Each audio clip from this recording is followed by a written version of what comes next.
Hi friends, welcome back to Vishal Baxi care of cricket. ఈరోజు preview చూద్దాం DC versus GT. Match వచ్చేసి ఢిల్లీలో జరుగుతుంది. Delhi already back to back wins గెలిచింది. Sameer Rizvi man of the match.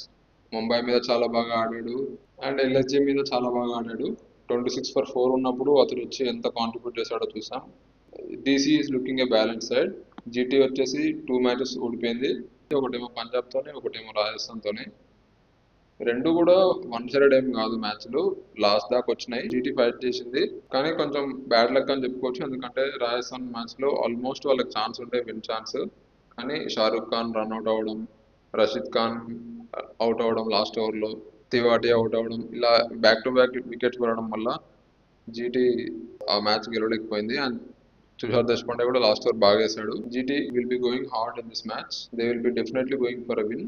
DC is going to sharpen their squad by with confidence because they already won 2 matches. DC ఈసారి playoff race లో తప్పకుండా ఉంటుంది and they can be a title winner also.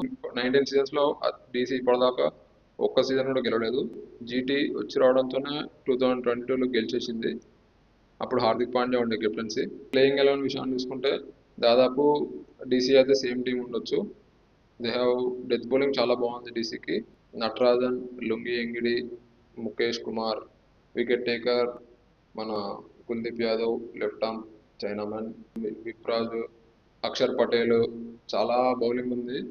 And batting లో కూడా Sameer Rizvi form లో ఉన్నాడు. Tristan subs, David Miller. Fielding కూడా చూసుకోవచ్చు, వీళ్ళందరూ టాప్ మ్యాచ్ ఫీల్డింగ్ చేస్తారు. పవర్ కేఎల్ రాహుల్ ఒక్కడే ఇంకా ఫైర్ అవ్వలేదు ఈ సీజన్ లో. ఫస్ట్ 2 మ్యాచెస్ లో డక్కే చూసాం అతని నుంచి. పతన్ మెస్సింగా కూడా రీసెంట్ గా ఫామ్ లోకి వచ్చాడు. And one down Nitish Rana కూడా తన చెయ్యి వేస్తున్నాడు, కానీ ఇంకా మంచి ఇన్నింగ్స్ ఎక్స్పెక్ట్ చేయొచ్చు. సో ఇది డీసీ స్క్వాడ్, చాలా బాగుంది, చాలా బ్యాలెన్స్ గా ఉంది. స్టార్టింగ్ పవర్ ప్లేలో ఎన్ని వికెట్స్ పడ్డా కానీ they are giving comeback and they are chasing it down. Delhi కాబట్టి టాస్ గెలిస్తే బౌలింగే తీసుకోవచ్చు. అండ్ గుజరాత్ టైటాన్స్ కి శుభ్మన్ గిల్ ఫైర్ అవ్వాలి, ఎందుకంటే అతను ఫైర్ అయితేనే మ్యాచ్ ఉంటుంది వాళ్ళకి. ఆల్సో సాయి సుదర్శన్ కూడా last time orange cap winner. So GT bowling చూసుకుంటే సిరాజ్, రబాడా పవర్ ప్లేలో చూసుకుంటారు, రషీద్ ఖాన్ మిడిల్ ఓవర్స్ లో అండ్ అశోక్ శర్మ కూడా మిడిల్ ఓవర్స్ లో. మళ్ళీ డెత్ బౌలింగ్ లో వీళ్ళే వేస్తారు, సిరాజ్, రషీద్ ఖాన్ అండ్ రబాడా.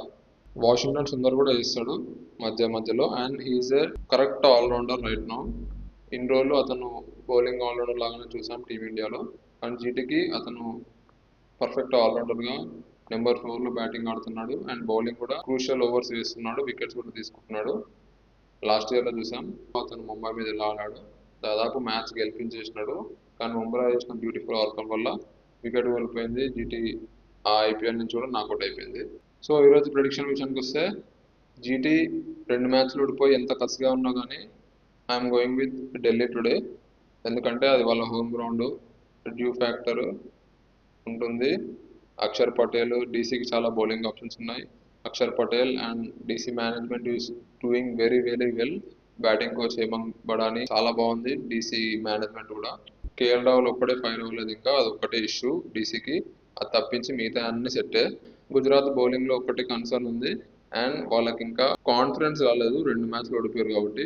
గిల్ ఆడితే మన ఛాన్స్ ఉంటది జీటీకి. So I'm going with DC today. Batting లో కూడా చాలా ఎక్స్పీరియన్స్ ఉంది వాళ్ళకి.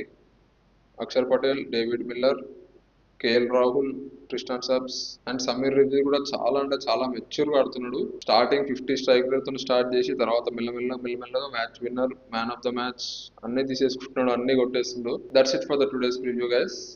Will meet after the match. Thank you.